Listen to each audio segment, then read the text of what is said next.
With the release of MK11 just around the corner, MK fans are excited to see what this new game has to offer us.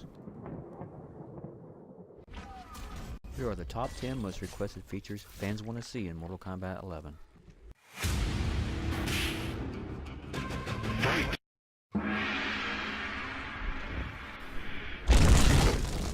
The first Mortal Kombat minigame, Test Your Might, debuted in the first MK game as a cool bonus in between fights.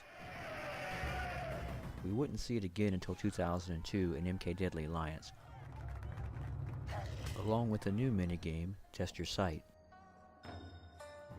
Test Your Might also appeared in the adventure game Mortal Kombat Shaolin Monks.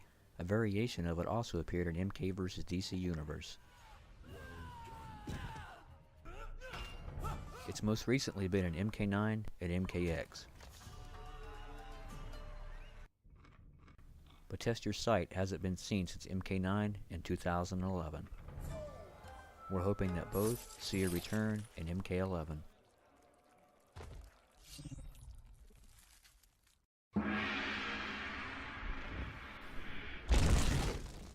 It wouldn't be Mortal Kombat without secrets. The first few MK games had some very legendary hidden battles with Reptile, Smoke, Jade, and Noob Sightwad. After MK3 though, secret battles vanished.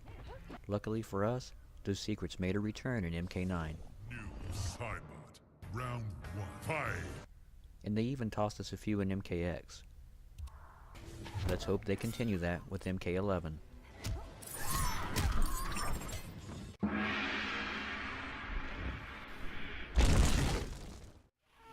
Liu Kang wins. Flawless victory fatality.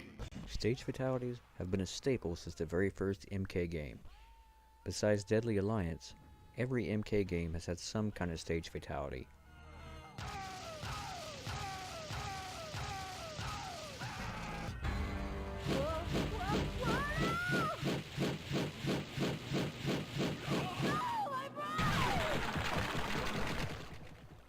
Deception and Armageddon even had death traps, which were stage fatalities that could be triggered any time during the match.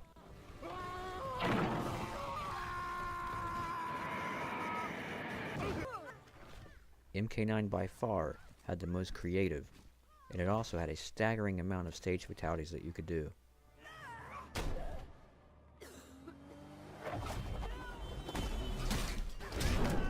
Even though it had a few, MKX felt like it was lacking in that department. Hopefully, MK11 will up the ante and include more than what MKX had to offer.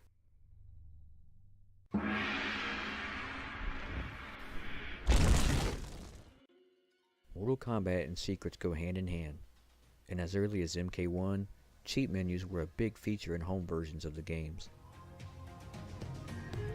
Nearly every Mortal Kombat title from MK1 through MK4 had some kind of cheat menu.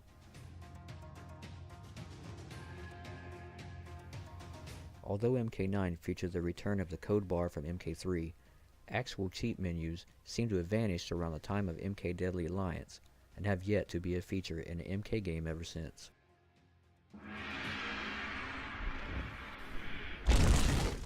First seen in MK3, stage transitions were an instant hit with fans. You could knock your opponent through the ceiling to transition into another part of the stage. After MK Trilogy though, we wouldn't see these types of stages again until MK Deception, which had many transitional stages.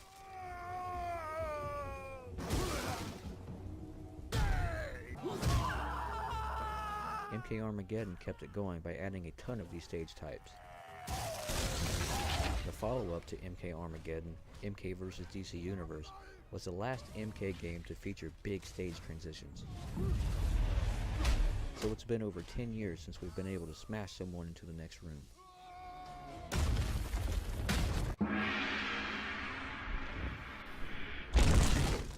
Weapons have been a big part of Mortal Kombat since MK4 introduced them.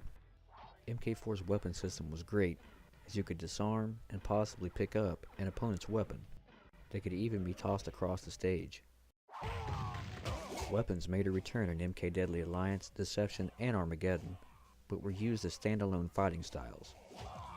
Deadly Alliance was the first game that allowed you to impale your opponent and have them lose health over time.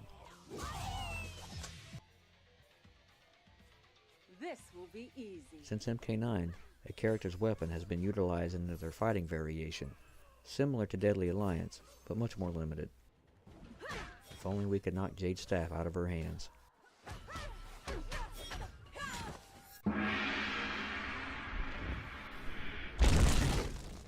Chess and puzzle combat were fun additions to the already stacked MK Deception. Mortal Kombat made chess enjoyable, and the puzzle combat, which was clearly inspired by Puzzle Fighter, was super addicting as well. Armageddon brought us motor combat, which is a bloody cousin of Mario Kart, and it was also very fun. Sadly, Armageddon's where all the fun stopped, as there hasn't been many games like these since.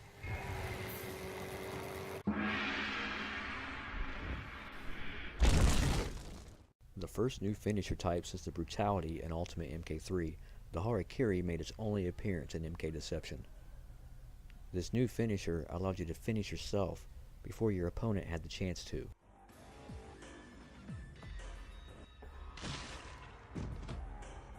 Scorpion wins. Let's hope the HARA KIRI returns for MK11.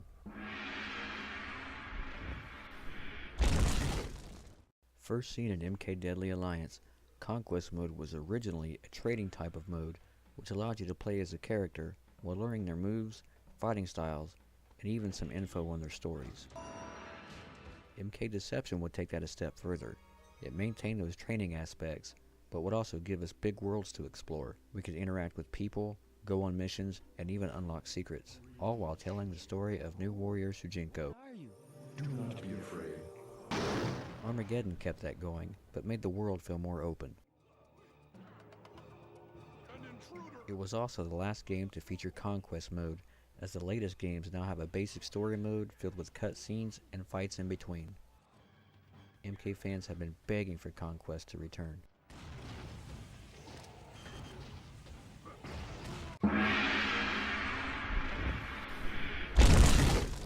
Create a Fighter is easily the most requested feature among MK fans.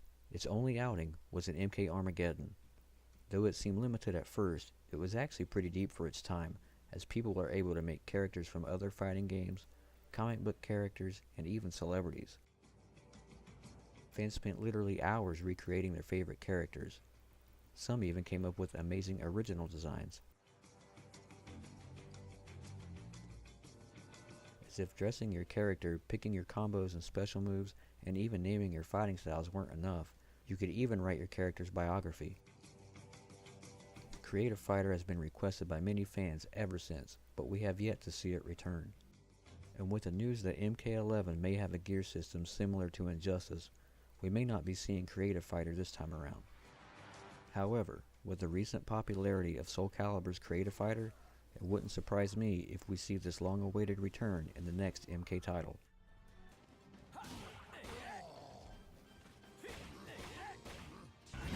That concludes our list of the top 10 most wanted features for MK11. Have a favorite feature that wasn't on our list? Leave a comment below and tell us what you want to see in MK11.